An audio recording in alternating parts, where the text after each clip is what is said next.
Okay, narito po tayo sa public market ng Victoria. At tuwing hapon, makakakita po kayo ng mga panindang ulam at kung ano-ano pa.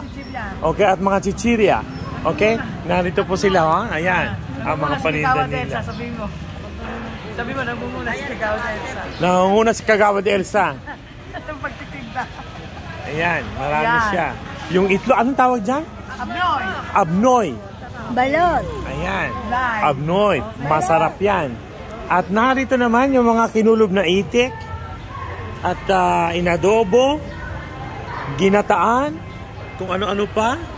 Sino mo ng mga tindera, oh. Nagkagandahan. At sinaing natulingan.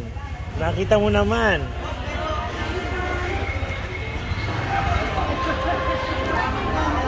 Sinaing natulingan. At mga tinapa.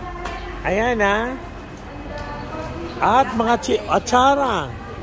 At ano ito? Hipon. Hipon na may gata. Ang sarap.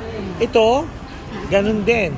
Parang ukoy. At kung gusto niyo ng mga, ano ang tawag dito ay ayungin na pinatuyo. Pero maliliit. Di sana pinalaki muna ni ate.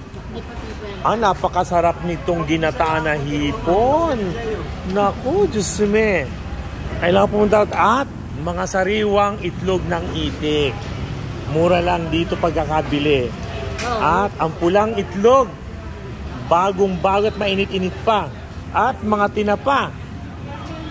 Meron itong laing, ginataan. Laing, ang sarap. Langka. At ang well-known din sa amin, sinaing na tulingan. Yan ang masarap. Sinaing na tulingan. Nakita mo naman. At ang mga pulang itlog, 10 piso ang medyo may laman.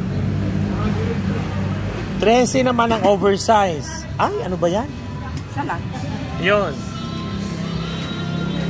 Sinampalukan na itik. Nako, sarap. At natural ang mga sinaing. Kaya kung gusto nyong pumunta sa bayan ng Victoria, tuwing hapon lamang. That's all for today.